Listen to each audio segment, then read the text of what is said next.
గ్రంథం 8వ అధ్యాయము 5, 6, 7 వచనాలను ధ్యానించుకుంటూ ఉన్నాం. 3 వచనాలు, 5వ వచనం, 6వ వచనం, 7వ వచనం, 3 వచనాల్లో దేవుడు 3 గొప్ప ప్రణాళికలు ఇచ్చాడు. మొదటి 5వ వచనంలో మనం ఏం చెయ్యాలో చెప్పాడు. 6వ వచనంలో ఆయన మనకేం చేస్తాడో చెప్పాడు. 7వ వచనంలో అప్పుడు ఏం జరుగుతుందో చెప్పాడు. 5వ వచనంలో 4 పనులు మనకు అప్పగించాడు. వాటిలో మొదటి పని, నీవు జాగ్రత్తగా దేవుణ్ణి వెదకాలి. 2వ పని, సర్వశక్తుడైన దేవుణ్ణి బ్రతిమాలుకోవాలి. 3వ పని, ఈ పరిశుద్ధ దినములో ధ్యానం చేసుకుందాం, మనము పవిత్రులముగా ఉండాలి. ఆమేన్. దేవుని యొక్క ప్రణాళిక ఎంత గొప్పదో చూడండి. దేవుణ్ణి వెదకాలి, దేవుణ్ణి బ్రతిమాలాలి. ఇవి 2 చేయడమే కాదు, పరిశుద్ధంగా ఉండాలి. పరిశుద్ధత అనగానే యేసు ప్రభు గుర్తుకు రావాలి. చప్పట్లు కొట్టి ప్రభును మహింపరచండి. ఈ భూమి మీద ఎవడు పరిశుద్ధుడు లేడు, కాలేడు. అయితే పరిశుద్ధుడైన ప్రభువును మనం జ్ఞాపకం చేసుకుంటూ పరిశుద్ధత వైపు అడుగులు వేస్తూ ముందుముగాక. పరిశుద్ధుడైన యేసుక్రీస్తు ప్రభువారు ఆయన యొక్క క్రియలు మన యందు ప్రత్యక్షము కావాలి అని అంటే, ఆయన కృప మన యందు ఫలవంతం కావాలంటే పవిత్రులముగా ఉండాలి. నీవు పవిత్రుడవైన ఎడల అనే 3వ పని మనం చేయాలి. ఎవరు ఉండాలి? పవిత్రంగా మనం ఉండాలి. ఎందుకు ఉండాలి? మనం ఆరాధించే దేవుడు చెప్పాలి పరిశుద్ధుడు లేక పవిత్రుడు. ఆయన పరిశుద్ధుడు గనుక ఆయనను ఆరాధించే మనము కూడా ఎలా ఉండాలి? గట్టిగా చెప్పాలి, ఎలా ఉండాలి? పౌరుషంగా వాక్యము వినాలి, పౌరుషంగా ప్రార్థన చేయాలి, పౌరుషంగా దేవుని నుండి ఆశీర్వాదాలు పొందుకోవాలి. చపలు కొట్టి ప్రభువును మహింపరచండి. ఎలా?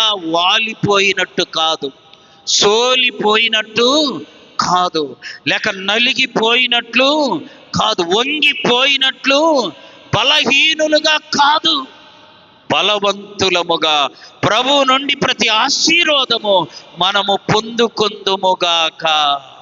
ఆమేన్. సరిగ్గా 2 సంవత్సరాల క్రితం మేముండే దగ్గర, మా ఇంటి దగ్గర పక్కన ఒక పెద్ద గోతిలాగుంది. గోతికి కొంచెం మట్టేస్తే బహు భయంకరంగా బూతులు తిట్టాడు ఒక ఆయన. దేనికో చెప్పాలి, గోతికి గుంట ఉంటే గుంటకు నేను మట్టి వేపించా, మంచిదే కదా, సైతానుకు మంచి ఇష్టము ఉండదు. బహు తిట్టాడు భయంకరంగా. మనము అతనిలాగా తిట్టడానికి కాదు, మన నోరుంది, మన నోరు దేవునికి అప్పగించాము. నేను ప్రార్థన చేస్తే దేవుడు అన్నాడు, కొంతంత పోడ్చబోతున్నాను, నువ్వు మౌనంగా ఉండన్నాడు. చప్పట్లు కొట్టి ప్రభును మహింపరచు. 6 నెలలు అయింది పోడ్చల, సంవత్సరం అయింది పోడ్చల, సంవత్సరంన్నర అయింది పోడ్చల. కారు అక్కడ తిరగాలంటే ఇబ్బందిగా ఉంటుంది, అయినా అలాగే కష్టంగా తిరుగుతున్నాం. నిన్న వాళ్ళ చేతులతోటి వాళ్ళు ఆ గోడ పగలగొట్టి మొత్తం పూర్తి చేశారు. చప్పట్లు కొట్టి ప్రభువును మహింపరచు. ఓర్పుతో మన యాత్రను కొనసాగించుదుముగాక. ఆమేన్. ఇలాగే దేవుడు మన జీవితంలో ప్రతి కార్యము జరిగించునుగాక. 3వ పని మనం చేయాల్సింది చెప్పండి, మనము పవిత్రులముగా ఎలా ఉండాలి? పేతురు రాసిన మొదటి పత్రిక 1వ అధ్యాయం 14, 15, 16 వచనాలు. నేను పరిశుద్ధుడనై ఉన్నాను కనుక మీరు కూడా ఇక అడగండి, యేసయ్యను లెక్కలేనన్ని ఆశీర్వాదాలు ఇస్తాడు. ఎప్పుడు చెబుతారని చూడండి, ఇంకా అనుమానమే, ఇంకా బలహీనమే. మనము పరిశుద్ధులముగా ఉంటే, పరిశుద్ధుడైన ప్రభువుని అడిగితే ప్రభు లెక్కలేనన్ని ఆశీర్వాదం. ఎలా ఉంటే, ఎందుకని? ఆయన పరిశుద్ధుడు అంటున్నాడు. నేను పరిశుద్ధుడను గనుక చెప్పాలి, మీరును చదవాలి. తర్వాత మాట, మీరు విధేయులకు పిల్లలై పూర్వపు అజ్ఞాన దశలో మీకుండిన ఆశలను అనుసరించి ప్రవర్తింపక మిమ్ములను పిలిచిన దేవుడు పరిశుద్ధుడై ఉన్న ప్రకారం మీరు సమస్త ప్రవర్తన యందు పరిశుద్ధులై ఉండుడి. ఆమేన్, ఆమేన్. రుద్ర సముద్రము వెళ్తారు కదా ఎప్పుడైనా, చూడండి, అక్కడ ఒక ఆలయం ఉంటే ఆలయం మీద తిరుకుటుంబ దేవాలయం అని రాశారు. చెప్పండి, నోరు తిరగట్లే, నేనే చెబుతా మళ్ళా. తిరుకుటుంబ ఆలయం, తిరుకుటుంబ దేవాలయం అని ఉంది. నేను చూడగానే గుండె చొబేలు మనది. ఇదేంది? పరిశుద్ధాలయము చాలా చోట్ల చూశాం కదా, దేవాలయము చాలా చోట్ల చూశాం. లేకపోతే పరిశుద్ధ ప్రార్థనా మందిరం చాలా చోట్ల చూశాం. తిరుకుటుంబాలయం ఎక్కడా చూడలే. ఏందా అని ఇంటికి వచ్చి డిక్షనరీ వెతికితే దాని మేనేముందో తెలుసా? తిరు అంటే పరిశుద్ధత. ఆమె తిరు అంటే వెంట నా మనసు తిరుపతి మీదికి పోయింది. అది కూడా ఏంటిది? తిరుపతి. ఏంటిది? తిరు అంటే పరిశుద్ధత, మరి పతి అంటే ఏంది? భర్త. అర్థమైందా? పతి అంటే పురుషుడు లేక భర్త. తిరు అంటే పరిశుద్ధత,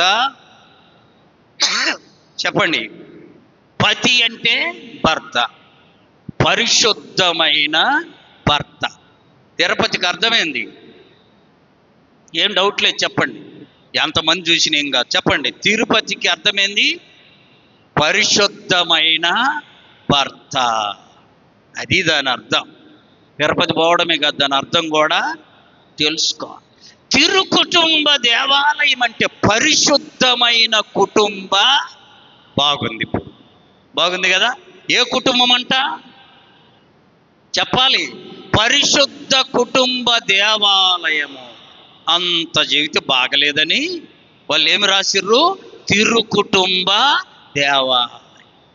కాబట్టి మన ఆరాధించే దేవుని ఆలయము కూడా పరిశుద్ధమైనది. చెప్పాలి, ఎలాంటిది? మన దేవుని మాటలు కలిగిన గ్రంథం పేరు చెప్పండి, ఏంటిది? కాబట్టి పరిశుద్ధుడైన ప్రభువును ఆరాధించాలంటే మనం కూడా ఎలా ఉండాలి? పరిశుద్ధుడైన దేవుడు మనల్ని దీవించాలంటే కూడా ఎలా ఉండాలి? పరిశుద్ధంగా ఉండాలి.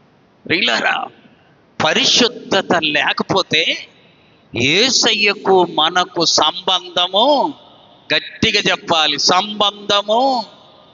హెబ్రీయులకు రాసిన పత్రిక చదవండి, 12వ అధ్యాయము 14వ వచనం చదవాలి. అందరితో సమాధానమును పరిశుద్ధతయు కలిగి ఉండుటకు ప్రయత్నించుడి. ఆ మాట చదవాలి. పరిశుద్ధత లేకుండా ఎవడును ప్రభువును చూడలేడు. ఇప్పుడు చెప్పండి, యేసయ్యను చూడాలంటే ఏముండాలి? కనికడు బంగారం ఉండాలనా? కాదు కదా. చాలా డబ్బులు ఉండాలా? కాదు. ఏముండాలి? పరిశుద్ధత ఉంటే నువ్వు ఎవరిని చూస్తావు? ప్రభువును చూస్తావు. ఆమేన్. అక్కడ రాయబడిన మాట చూడండి, పరిశుద్ధత లేకుండా ఎవడు ప్రభువును. ఇప్పుడు నీకు ఆశ ఉంది ప్రభువును చూడాలని, ఏముండాలి? పరిశుద్ధత ఉండాలి. ఆమేన్. ఒకవేళ పరిశుద్ధత లేకపోతే పరిశుద్ధుడైన దేవుడు నీకు కనబడాడు. అర్థమవుతుందా వాక్యం? ప్రభువును చూడాలి అని అంటే మనం ఎలా ఉండాలి? పరిశుద్ధులముగా ఉండాలి. ప్రియులరా, మన దేవుడు పరిశుద్ధుడు, మన దేవుని మాటలు పరిశుద్ధమైనవి, మన దేవుని కార్యాలు పరిశుద్ధమైనవి. మన దేవుని పిల్లలమైన మనం కూడా చెప్పాలి, పరిశుద్ధులముగా ఉండాలి. ఆమేన్. వాక్యం చూడండి, తెస్సలోనీయులకు రాసిన మొదటి పత్రిక 4వ అధ్యాయము 7వ వచనం.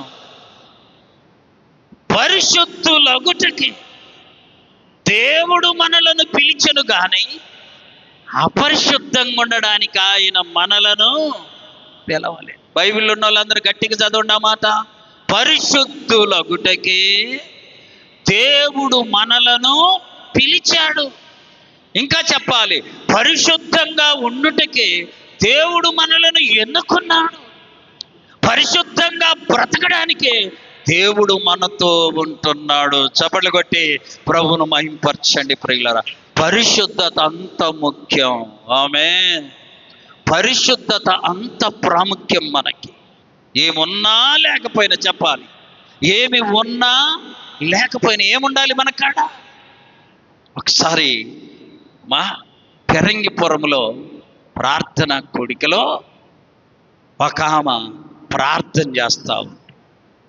లేచి నిలబడి మైకు తీసుకొని ప్రార్థన చేస్తుంటే గాలి వస్తే, పెద్ద గాలి వస్తే ఆమె ఏమవుద్ది, అంత సన్నగా ఉంది. చాలా చెప్పండి సన్నగా, ఊపిరి లేదన్నట్లుంది. మైకిస్తే అద్భుతమైన ప్రార్థన చేసి ఆ పక్కామంటుందో, ఆ పక్కామతో చూడటానికి అట్టుంటుంది గాను బలి ప్రార్థన చేస్తుంది. చప్పట్లు కొట్టి ప్రభువును మహింపరు. చూడటానికి అట్టుంది, పొల్లాలుంది. ఎలా ఉంది, గాలుస్తే ఏమి ప్రార్థన చేసి అంటే ఆమెలో బలము లేదు కానీ చెప్పాలి, ఏముంది, అబ్బా అది మాట, బలం లేదు కానీ మనకాడ బలం ఉంటుంది, బడాయి ఉంటుంది అలా. పరిశుద్ధత లేదు కానీ బలం ఉంది, పరిశుద్ధత లేదు కానీ బడాయి ఉంది, పరిశుద్ధత లేదు కానీ డబ్బు ఉంది, పరిశుద్ధత లేదు కానీ అందం ఉంది, పరిశుద్ధతలు ఇంకన్నీ ఉన్నాయి. ఏ లాభం? ఆమంటుందండి పక్క ఆమెను. నేను ఆమెకి లేచి వస్తున్నా ప్రార్థన చేస్తుంటే, వాక్యానికి ముందు ఆమెకి ఇచ్చారు ప్రార్థన. నేను అలాగే చూస్తుంటే అద్భుతమైన మాటలతో ప్రార్థన చేస్తాం. పక్కామంటుంది, చూడటానికి అట్టుంటుంది కానీ చెప్పండి బహు పరిశుద్ధంగా ఉంటుందయ్యా, బహుబలమైనదిగా. ఇక్కడ విన్నోళ్ళందరికీ పౌరుషము రావాలి. ఆమేన్. ఏమి రావాలి? పూనకం కాదు. ఏమి రావాలి? నేను కూడా అలాగూ ప్రార్థన చేయుదునుగాక అని అనుకోవాలి మనమందరము. ఆమేన్. చూడటానికి బలం లేదు కానీ ఏముంది? పరిశుద్ధత. ప్రియులారా, ఆమె దగ్గరికి ఎవరన్నా వెళ్ళి, ఆమె పేరు సువార్తమ్మ. ఆమేన్. ఏం పేరు? ఆమె దగ్గరికి ఎవరన్నా వెళ్ళి సమస్య చెప్పి ప్రార్థన చేయించుకుంటే సమస్య అంతటితో ఆగిపోతుందంట. ఆమేన్. చూసారా ఎంత గొప్ప మాట. 3 రోజుల నుంచి హాస్పిటల్లో ఉందంట ఒక ఆమె, డెలివరీ కాలేక. ఇక సాయంకాలానికి డెలివరీ కాకపోతే లోపల చంటిబిడ్డ చనిపోతాడని చెప్పాడంట డాక్టరు. మరి డబ్బులు తెచ్చుకోండి, డబ్బులు లేవు. ఏమి లేవు? డబ్బులు వీళ్ళక. సువార్తమ్మ దగ్గరికి వెళ్దాం పదా అని ఆమెను తీసుకొని వచ్చారంట. ప్రార్థన చేసి గంటలో డెలివరీ అయింది, ఆ పంచలు ఉండండి అన్నారంట. చప్పట్లు కొట్టి ప్రభువును మహింపరచి గంటలో డెలివరీ అయింది. ప్రార్థన చేయించుకొని ఇంటికి. ఆ ప్రార్థన నీకెందుకు రాకూడదు? ఆ పరిశుద్ధత నీకెందుకు రాకూడదు? ఆ ప్రార్థన బలం నువ్వు ఎందుకు సంపాదించుకోకూడదు? కొన్ని కోట్లున్నా అది అందరికీ రానే రా. కొన్ని లక్షలున్నా అది అందరికీ రా. జరిగింది చెప్పరా? ఒక ఆయన మన ఊర్లో, పేరు ఎందుకులే, ఇప్పుడు ప్రార్థనలో నుండి లేచిపోయి అడిగి వస్తారు మన వాళ్ళు కదా, అందుకని చెప్పట్లా. ఓయ్ నీ మీద పిటిషన్ పెట్టిన మోయ్ అని అన్నారు. ఏం పెట్టారంట? పిటిషన్ పెట్టాం. నీ మీద ఇంత పెద్ద పిటిషన్ పెట్టాము. ఒక 20 ఏళ్ళ నాడు ఒక ఆయన చెబితే నీకేం కాలే, ఆయన నోటితోనే చదువుతుండు, పెట్టిన ఆయన నోటితోనే చదువుతున్నాడు. నీకేం కాలేదు కానీ పెట్టినోడు వెళ్ళిపోయిండు. పెట్టినోడు జాగ్రత్త. ఎవడి మీద ఎవడన్నా పిటిషన్ పెడితే ఏమవుతాడు? వెళ్ళిపోతాడు. ఏమవుతాడు? పరిశుద్ధులముగా బ్రతుకుతుంటే మనల్ని టచ్ చేయడానికి కూడా వాడికి శక్తి చాలదు. ఒకవేళ టచ్ చేస్తే వాడు బ్రతకనే బ్రతకాడు. మరి ఇన్ని రోజులు చెప్పలేదు ఏంది మామ అంటే, ఏమనుకుంటావని చెప్పలేదు. మరి ఇప్పుడు ఎందుకు చెబుతున్నావు అంటే, నీ వాక్యం నేను కూడా అప్పుడప్పుడు వింటాను, పిటిషన్ గుర్తొస్తుంది. నీ వాక్యం వినేసరికి పిటిషన్ గుర్తొస్తుంది. నీకేం కాలా? పెట్టినోడు. జాగ్రత్తగా ప్రభు బిడ్డలను గుర్తుపెట్టుకోవాలి. ఎలా బ్రతుకుదాం చెప్పాలి. పురుషులందరూ చెప్పండి, ఎలా బ్రతుకుదాం? పరిశుద్ధుడవుగా జీవించు. అపరిశుద్ధత నిన్నేమీ చేయలే, నిన్నేమీ చేయలే. చూడండి, పేతురు రాసిన మొదటి పత్రిక 2వ అధ్యాయము 9వ వచనం, మీరు చీకటిలో నుండి ఆశ్చర్యకరమైన తన వెలుగులోనికి మిమ్మును పిలిచిన వాని గుణాతిశయములను ప్రచురము చేయు నిమిత్తము ఏర్పరచబడిన వంశమును, రాజులైన యాజక సమూహమును, పరిశుద్ధ. ఏ జనం మనం? వాగే జనం కాదు, తాగే జనముగా ఉండకూడదు, ఊగే జనముగా ఉండకూడదు. ఎలా ఉండాలి? పరిశుద్ధ జనం. ప్రభు నిన్ను బలపరుచునుగాక. ప్రభు మనలందరిని అలా సిద్ధపరచునుగాక. చదవండి వాక్యం, కీర్తనలు 51 2వ చరణము నుండి 7వ చరణం వరకు చదవాలి. నా దోషము పోవునట్లు నన్ను బాగుగా కడుగుము, నా పాపము పోవునట్లు నన్ను పవిత్రపరచుము. దావీదు భక్తుడు ఒక్క పాపం చేస్తే 51వ కీర్తన మొత్తం అల్లాడిపోయాడండి. ఆమె చూసారా? 51వ కీర్తన చదవాలి మనం ప్రతి దినం. ఎందుకో తెలుసా? మన దోషము పోవునట్లు ఆయన మనలను బాగుగా కడుగునుగాక. ఇంకా నా అతిక్రమములు నాకు తెలిసే ఉన్నవి, నా పాపము ఎల్లప్పుడూ నా ఎదుట ఉన్నది. నీకు కేవలము నీకే విరోధంగా నేను పాపం చేశాను, నీ దృష్టి ఎదుట నేను చెడుతనము చేసి ఉన్నా. కావున ఆజ్ఞ ఇచ్చునప్పుడు నీవు నీతిమంతుడవుగా అగపడతావు, తీర్పు తీర్చునప్పుడు నిర్మలుడుగా అగపడతావు. పాపములోనే నేను పుట్టానయ్యా, పాపములోనే నా తల్లి నన్ను గర్భము ధరించినదయ్యా. మా హృదయములో నువ్వు సత్యము కోరుచున్నావు, ఆంతర్యములో నాకు జ్ఞానము తెలియచేయము. నేను పవిత్రుడను అగునట్లు. ఎంత చక్కని మాట. హిస్సోపు అంటే తెలుసా? సోపు కాదు, చెప్పాలి. హిస్సోపు అంటే చేదుగా ఉండిద్ది. అది పెట్టి నువ్వు బట్ట మీద ఎంత మురికున్న, ఎంత మరకలున్నది పెట్టి అలా రుద్దితే పోయిద్ది. ఆమె హిస్సోపుతో నన్ను కడుగుము యేసయ్యా. అందరూ పాడండి. హేమమో కంటెను తెల్లగా మార్చయ్యా, నీకేమి చెల్లించు నా మంచి యేసయ్యా. నీ సాక్షిగా నేను ఇలా జీవింతునయ్యా. ప్రేమ కరుణ నీ కృప చాలు, ప్రేమ కరుణ నీ కృప చాలు. చాలునయ్యా చాలునయ్యా, నీ కృప నాకు చాలునయ్యా, నీ కృప నాకు చాలునయ్యా. ఈ ప్రార్థన చేయాలి ఈరోజు మనం అందరం. అయ్యా మా దోషము పోవునట్లు నీవు మమ్ము బాగుగా కడుగుము, హిస్సోపుతో మమ్ములను కడుగు, ఏమము కంటే తెల్లగా మమ్ములను మార్చు. దావీదు యొక్క విజ్ఞాపన ఎందుకో తెలుసా? పరిశుద్ధత లేకుండా మనము ప్రభువును చూడలేము. చెప్పాలి, ప్రభువును చూడలేము. ప్రభువును చూడాలంటే ఏముండాలి? పరిశుద్ధత ఉండాలి. ఇంకొక వాక్యం చూడండి, రోమీలకు రాసిన పత్రిక 3:23. ఏ భేదము లేదు, అందరూ పాపము చేసి దేవుడు అనుగ్రహించు మహిమను 6:23. అదే రోమా 6:23.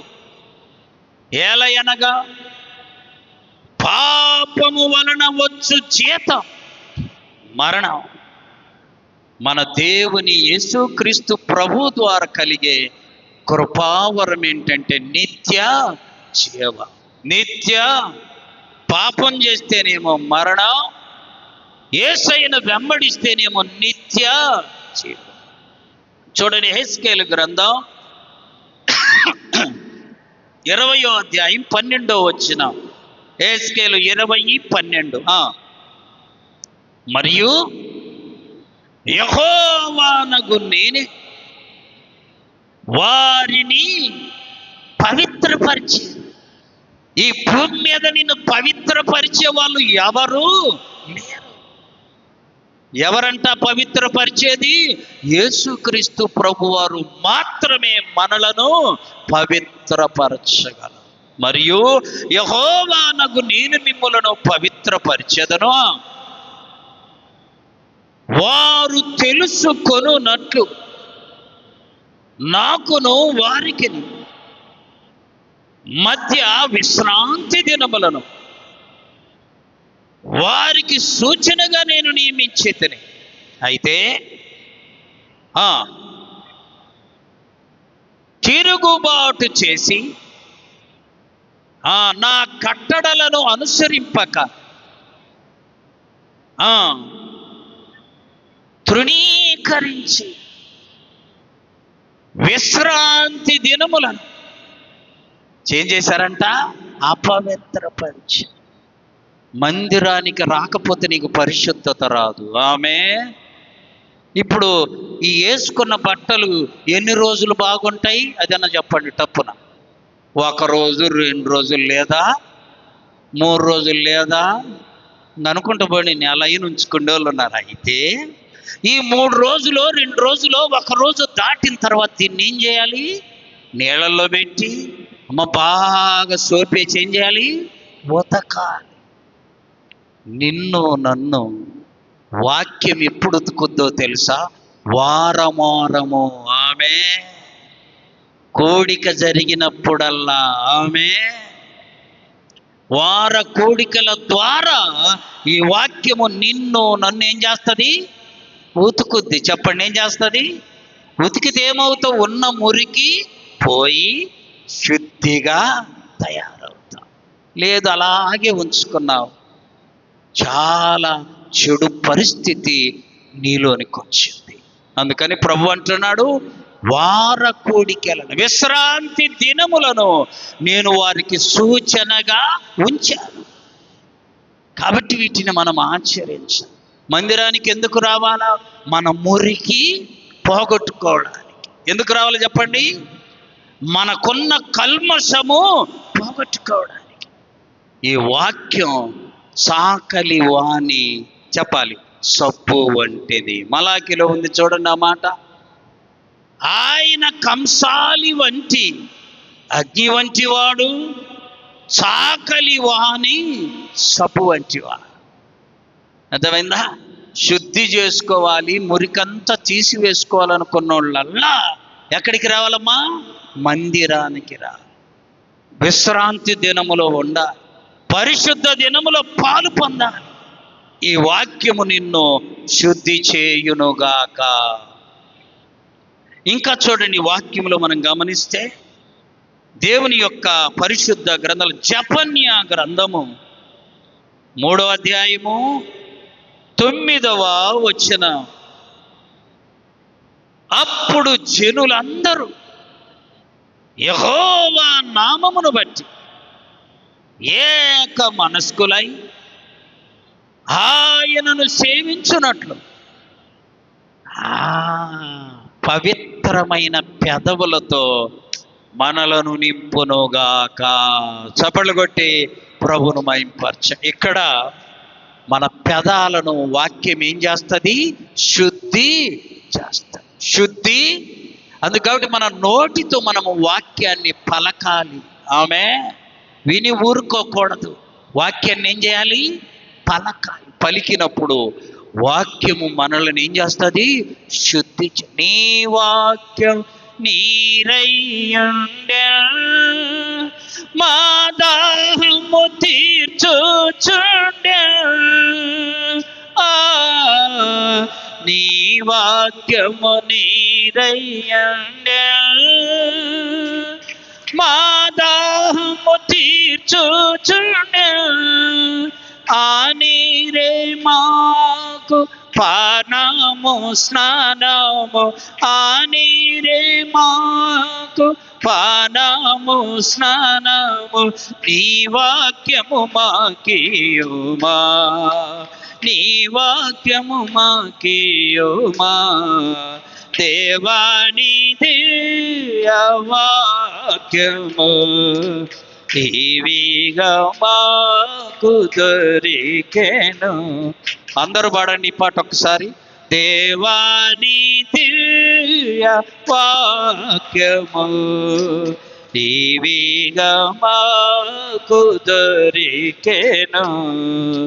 హల్లెలూయా హల్లెలూయా హల్లెలూయా హల్లెలూయా. ఈ వాక్యం యొద్దకు మనం రావాలి. అప్పుడు మన పెదాలు ఈ పాటలు పాడుట ద్వారా, ఈ మాటలు ఉచ్చరించుట ద్వారా మన పెదాలను దేవుడు పవిత్రపరుస్తాడు. ఆమె దేవుని యొక్క పరిశుద్ధ గ్రంథంలో చూడండి. ఎఫెసీయులకు రాసిన పత్రిక 5వ అధ్యాయము 27వ వచనం. ఎఫెసీ 5:27. అటువలే క్రీస్తు కూడా సంఘమును ప్రేమించి అది కలంకమైనను ముడత అయినను అట్టిది మరి ఏదైనను లేకుండా పరిశుద్ధమైనదిగా సంఘముగాను తన ఎదుట నిలువబెట్టు కొనవలెనని వాక్యముతో ఉదక స్థానము చేత దాన్ని ఏం చేస్తున్నాడు? మనల్ని ఏం చేస్తున్నాడు? పవిత్రపరుస్తున్నాడు. ఒక ఆమె మందిరంలోకి, నేను ఇక్కడి నుంచి వెళ్తా ఉంటే మందిరం దగ్గర బైబిల్ పట్టుకొని ఎదురయ్యి, అయ్యా మా ఇంటి పక్క పెద్ద గొడవ ఆడింది, అమ్మ బైబిల్ ఉంది ఇప్పుడు చెప్పను. ఆమె ఏం చేస్తుందంట? ఇప్పుడు బైబిల్ ఉందయ్యా ఇప్పుడు మాట్లాడనులే, పెద్ద పెద్ద మాటలు ఉన్నాయి అంటే ఈ దేనికి భయపడుతుంది? నేను దేవానికి స్తోత్రం. ఆమె స్తోత్రం. ఆమె బైబిలును బట్టి ఆమె భయపడ్డది.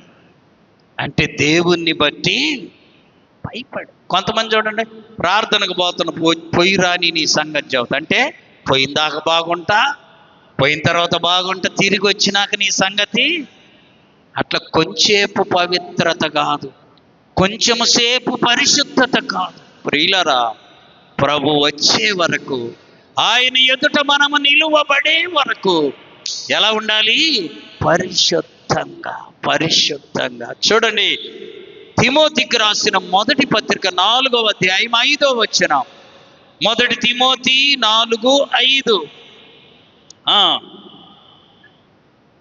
ఆ దేవుని వాక్యము వలనను ప్రార్థన వలనను మనం ఎట్లా పవిత్రపడతామమ్మా? దేవుని వాక్యము వలనను ప్రార్థన వలనను మనం ఏమవుతాము? ఇప్పుడు పవిత్రత కావాలంటే వాక్యం చదవాలి, వాక్యం వినాలి, ప్రార్థన. నువ్వు పవిత్రుడు అవుతావు. దేవునికి మహిమ కలుగునుగాక. ఆమేన్. ప్రియులారా, పవిత్రపరిచే దేవుడు ఎంత మంచి సూత్రం చెప్పాడో చూడండి. పవిత్రులం కావాలంటే అలా వాక్యము చదవాలి, ప్రార్థన. నువ్వేమవుతావు? పరిశుద్ధపరచబడతావు. దేవుని యొక్క వాక్యంలో చూడండి, పేతురు రాసిన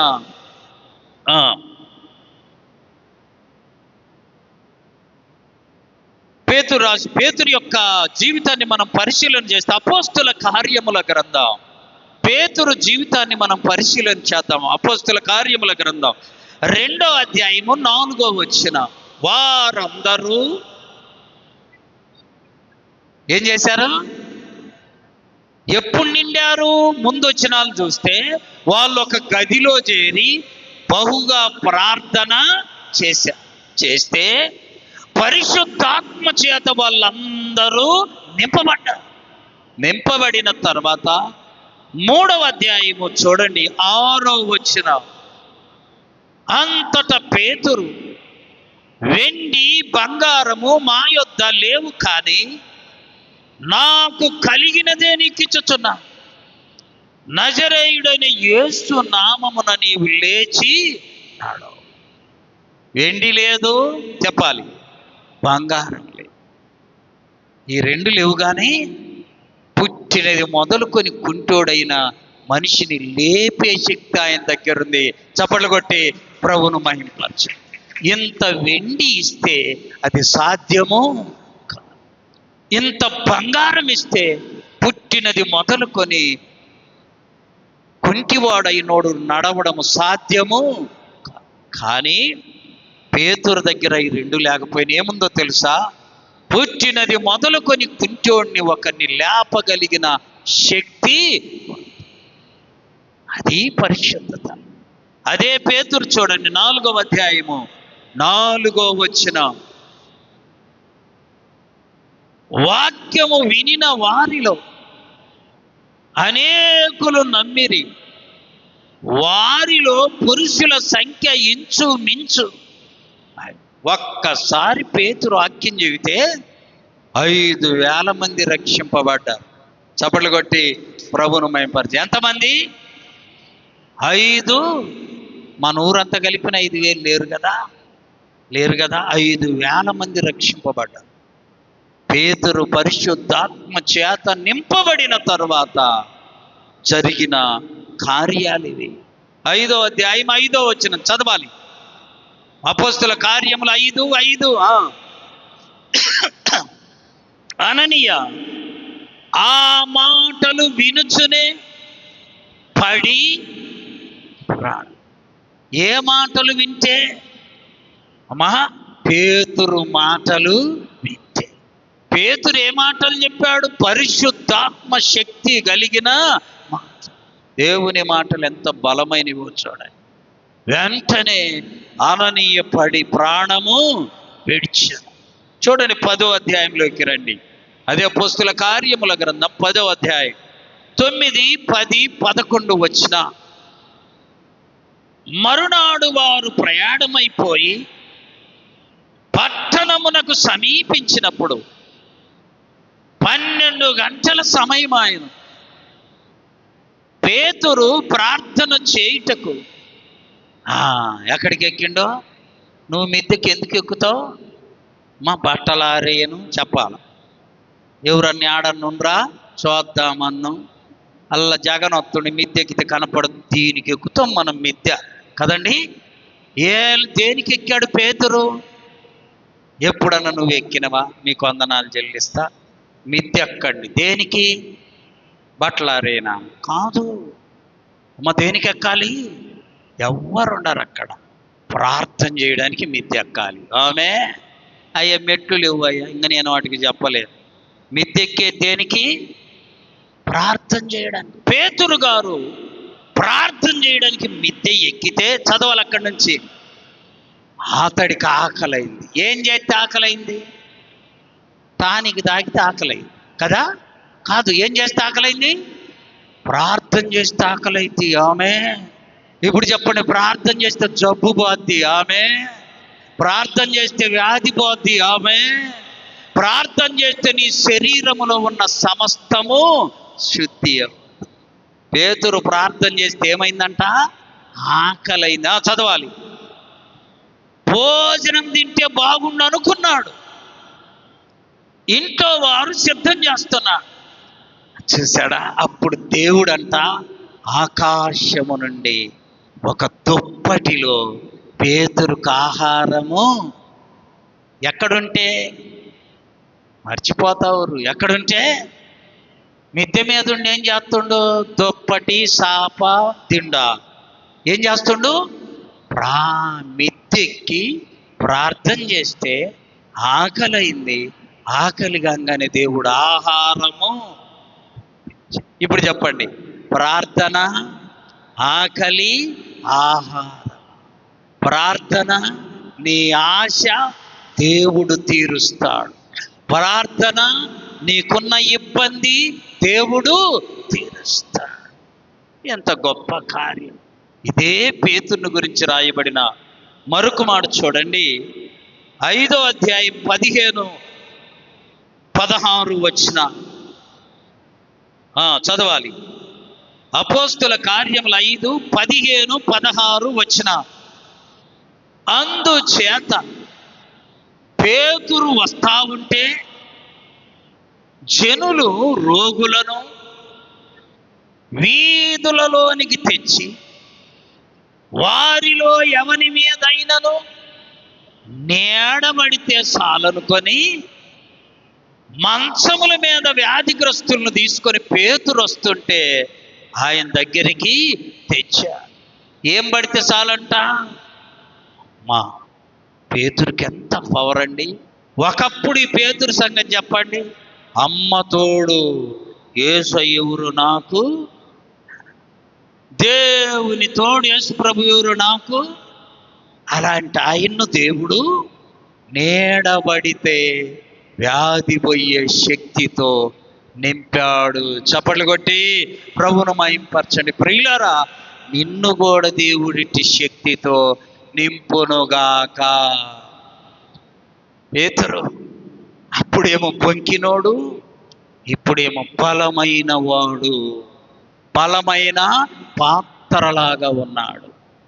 పేతురు వస్తుంటే వ్యాధిగ్రస్తులందరినీ తెచ్చేవాళ్ళను. ముట్టుకోవాల్సిన పనిలా, ఆయన నీడబడితే, ఇంకా అక్కడే వ్రాయబడింది, ఆయన వస్త్రపు చెంగు తగిలితే వ్యాధులన్నీ పోతున్నాయి, బాధలన్నీ పోతున్నాయి. అక్కడ రాయబడింది చూడండి, చివరి వచనంలో, ఆయన నీడబడిన వారందరూ స్వస్థత నొందిరి. కాబట్టి పేతురికి ఇంత శక్తి ఎలా వచ్చిందో చూడండి. ప్రకటన గ్రంథం 5వ అధ్యాయం 8-9 వచ్చిన. ప్రకటన 5 చదవాలి. ఆయన దానిని తీసుకున్నప్పుడు ఆ 4 జీవులను ధూప ద్రవ్యములతో నిండిన సువర్ణ పాత్రలను పట్టుకొని ఉన్న 24 పెద్దలను సాగిలపడిరి. ఆమె ఈ పాత్రలు పరిశుద్ధుల ప్రార్థనలు. ఆమె ఒక మర్మం చెప్పనా అమ్మ, వినండి. పరిశుద్ధులు ప్రార్థన చేస్తే ఎవరు మర్చిపోతారు? ఎవరు ప్రార్థన? పరిశుద్ధులు ప్రార్థన చేస్తే దేవుడు వాటిని పాత్రలో ఉంచుతాడు. చప్పట్లు కొట్టి ప్రభువును మహింపరచాలి. పరిశుద్ధులు ప్రార్థన చేస్తే దేవుడు వాటిని ఏం చేస్తాడు? ఆ ప్రార్థనలను ఒక పాత్రలో ఉంచి తీర్పు దినాన యేసయ్య పాదముల ఎదుట ఆ ప్రార్థనలు కృమ్మరించబడతాయి. ఆమేన్. చూడండి, అక్కడ పరిశుద్ధుల ప్రార్థన. ప్రార్థన ఎప్పుడు వ్యర్థము? ఎందుకని? ఈ ప్రార్థన దేవుని సన్నిధిలో పాత్రలో ఉంచబడుతుంది. ఆమేన్. అలా ఉంచబడిన ప్రార్థనలన్నీ తీర్పు దినాన యేసయ్య ఎదుట కృమ్మరించబడతాయి. చూడండి, తీతు రాసిన పత్రిక 1:15, తీతు 1:15. పవిత్రులకు అన్నీయు పవిత్రములే. చూసారా, పవిత్రులకంట చెప్పండి అన్నీ పవిత్రములా, అపవిత్రులకు అవిశ్వాసులకు వాళ్ళకి ఏది కూడా పవిత్రమైనది కాదు. చూసారు ఎంత మంచి వాక్యం అండి. పవిత్రులకు చెప్పండి అన్నీయు. నువ్వు పవిత్రుడు అయితే, నీ మనసు పవిత్రమైతే, నీ చేతిలోకి వచ్చింది ఏదైనా కూడా ఏమవుద్ది? పవిత్రమైంది. అందుకనే పౌలు గారు అంటాడు, నీ దగ్గరికి వచ్చింది ఏదైనా ప్రార్థన చేసుకో, తిను. ప్రార్థన వలన ప్రతిదీ ఏమవుద్ది? పవిత్రం. అపవిత్రులకు అవిశ్వాసులకు ఏది కూడా పవిత్రము మనకు అనుమానం. చూసారా, మేము ఒక 10 మంది పోయినాం, మన ఇళ్ళల్లో వాళ్ళందరం కలిసి ఒకసారి 10 మంది మగోళ్ళం అందరం ఒంగోలు వెళ్తే, ఉదయాన్నే దిగి టిఫన్ చేస్తుంటే మా ఇళ్ళలో ఒకడు నేను బయట తిన్నని అలాగే ఉంటే మేమందరం బ్రతిలాడితే మొత్తానికి తినటానికి ఒప్పుకున్నాడు. ఏంటిది? టిఫన్. ఒప్పుకొని అందరికీ ఇడ్లీ వేస్తే వాడిడ్లోని ఇంత పొడుగు దారం వచ్చింది. ఎవరిడ్లో రాలా, మా అందరికీ ఇడ్లీ పెట్టారు, వానికి కూడా. అలా చూడగానే పెద్ద దారం కనపడి, అందుకే నేను తిననంటాను, మీరేమో నన్ను ఏముందయ్యా అని చూతంతా దారం.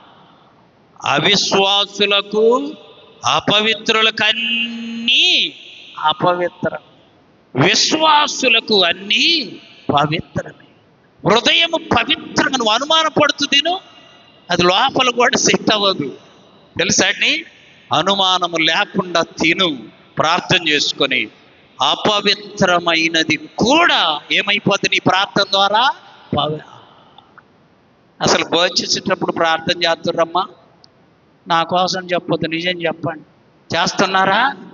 నువ్వేం తిన్నా ఏం కాదు. ఆమె ప్రార్థన చేయకుండా తిన్నావా, అది లోపలికి పోయినా అటు ఇటు నిన్ను నెడతా ఉంటుంది, కొడతా ఉంటుంది. జాగ్రత్త.